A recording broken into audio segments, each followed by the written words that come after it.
সম্মানিত ভিউয়ার্স, আসসালামু আলাইকুম ওয়া রাহমাতুল্লাহি ওয়া বারাকাতুহু। আশা করি সবাই আল্লাহর অশেষ রহমতে ভালো আছেন, সুস্থ আছেন।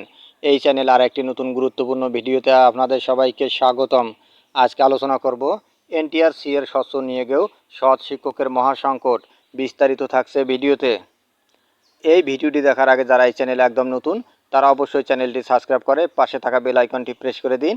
আর যারা ইতিমধ্যে সাবস্ক্রাইব করেছেন তাদেরকে জানাই অসংখ্য ধন্যবাদ। এনটিআরসি এর স্বচ্ছ নিয়োগেও সৎ শিক্ষকের মহাসংকট।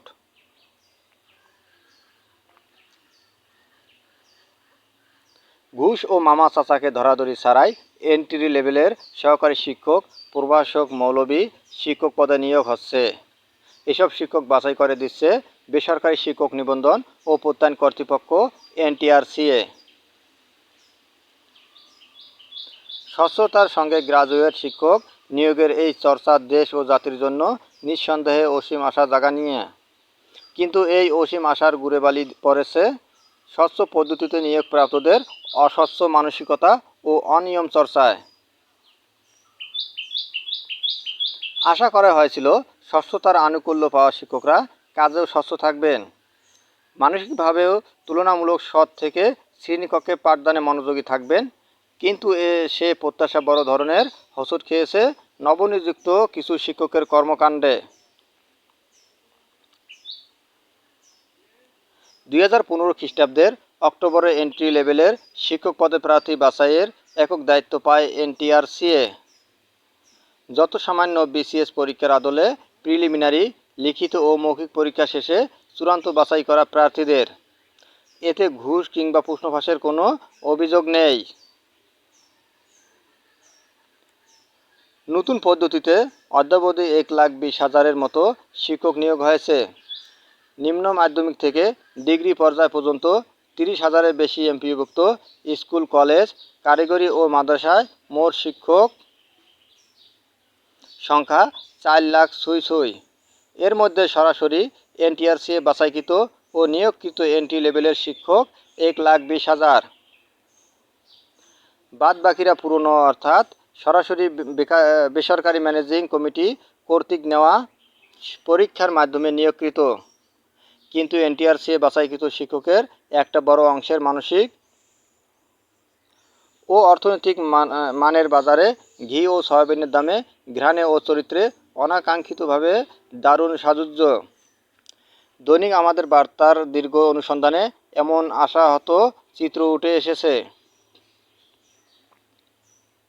যার অনিবার্য কুফল ভোগ করতে বাধ্য হবে মাধ্যমিক ও তদূর্ধ্ব শিক্ষা খাত।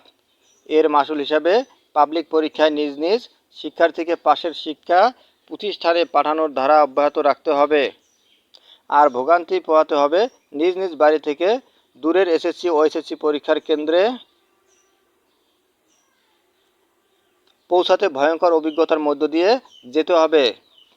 পাবলিক পরীক্ষার প্রশ্নপত্রের নিরাপত্তা রক্ষায় সরকারকে ভরসা করে যেতে হবে ইউএনও কিংবা ওসি সাহেবের উপর।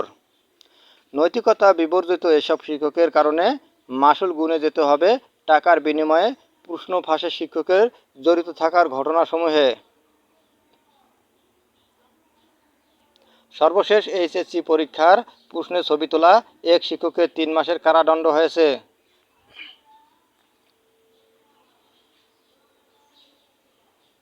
দৈনিক আমাদের বার্তার অনুসন্ধানে দেখা গেছে এনটিআরসি কর্তৃক বাছাইকৃত শিক্ষকদের একাংশ শিক্ষা মন্ত্রণালয় ও অধিদপ্তরগুলোতে কাজের জন্য ঘুষ দেন। সব মন্ত্রণালয় যেন দুর্নীতির ব্যারাজ খুলে রেখেছে।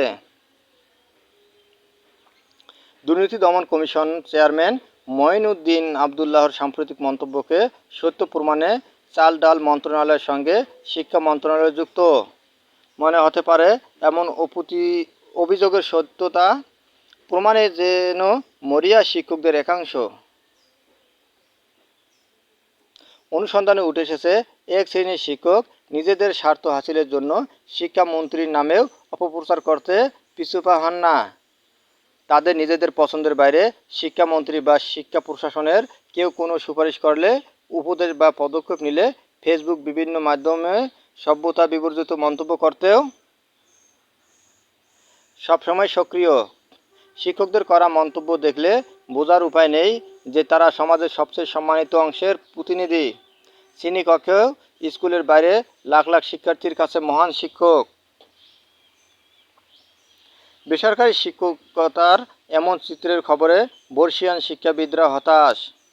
মন খারাপ করে তারা সুপারিশ করেছেন শিক্ষক পদে নিয়োগের আগে নৈতিক ও মানসিক সততার পরীক্ষা নেয়ার। এনটিআরসি এর 2.5 মিনিটের মৌখিক পরীক্ষা নয়, সপ্তাহব্যাপী বা মাসব্যাপী ডেমো ক্লাস। ফেসবুকের মাধ্যমে তার রুচি ও চিন্তা যাচাই করা। শিক্ষক পদে নিয়োগের পর বাধ্যতামূলকভাবে এথিকস ক্লাব গঠন করা ও সেখানে নেতৃত্ব দেওয়ার পরীক্ষা। শিক্ষাবিদরা মনে করছেন এমনটা চলতে থাকলে সরকারগুলো পাবলিক পরীক্ষার প্রশ্নপত্রের নিরাপত্তায় জেলা উপজেলার সিনিয়র প্রতিষ্ঠান প্রধান ডিঙ্গিয়ে তৈশ্য জুনিয়র প্রশাসন ক্যাডার বা ওসি সাহেবের উপর ভরসা খুঁজতেই থাকবেন।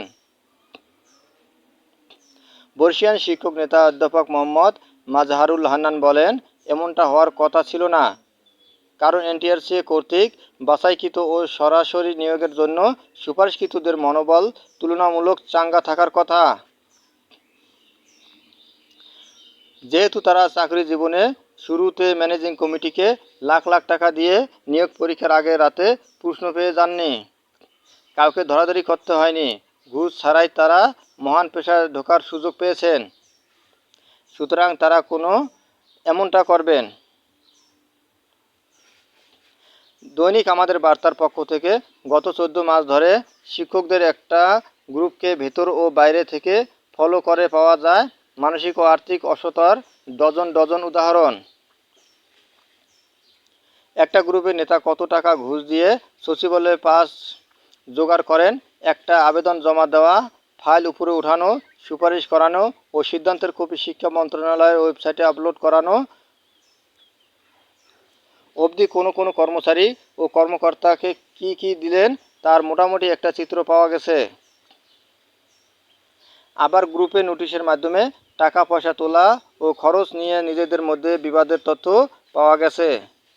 এসব তথ্য উপাত্ত দৈনিক আমাদের বার্তার হাতে রয়েছে। সর্বশেষ ঘটনা শিক্ষা প্রতিমন্ত্রী শামসুন নাহারকে নিয়ে। এনটিআরসিএ বাছাই করা ও নিয়োগের সুপারিশ পেয়ে শিক্ষক হিসেবে বিনা ঘুষে নিয়োগ পেয়েছেন এমন কয়েকজন শিক্ষক রীতিমতো প্রতিমন্ত্রীকে বিক্রি করে দিয়েছেন। বদলি প্রত্যাশী শিক্ষক ব্যানার তৈরি করে তারা একটা ছবি ব্যবহার করছেন। এই ব্যানারে অধীনস্থ শিক্ষকরা দাবি করছেন গত 30শে জুন প্রতিমন্ত্রী সচিবালয়ে ফুল দিয়েছেন এবং বদলি বিষয়ে আবেদন জমা দিয়েছেন। তারা দাবি করছেন যে প্রতিমন্ত্রী মহোদয় আমাদের দাবির বিষয়ে পজিটিভ। অনুসন্ধানে জানা গেছে এই শিক্ষকরা টাকা দিয়ে কয়েকটি ইউটিউবার ও ভুই4 অনলাইন পত্রিকায় প্রতিবেদনও প্রকাশ করিয়েছেন। দৈনিক আমাদের বার্তার এক প্রশ্নের জবাবে প্রতিমন্ত্রী বলেছেন, 30শে জুন আমার সঙ্গে কেউ দেখা করেননি, বদলি নিয়ে কোনো কথা হয়নি কারো সঙ্গেই। ওই দিন আমি সকাল 10টা থেকে রাত 11টা অবধি জাতীয় সংসদে ছিলাম। যেসব শিক্ষক দাবি করছেন আমার সঙ্গে তারা সচিবালয়ে দেখা করে ফুলের শুভেচ্ছা দিয়েছেন, তারা গুরুতর অপরাধ করেছেন। ধন্যবাদ জানিয়ে বিদায় নেওয়ার আগে আবারও অনুরোধ জানাই, যদি ভিডিওটি ভালো লাগে এবং সর্বশেষ শিক্ষামূলক আপডেট ভিডিও পেতে চান তাহলে অবশ্যই চ্যানেলটি সাবস্ক্রাইব করুন। ধন্যবাদ সবাইকে।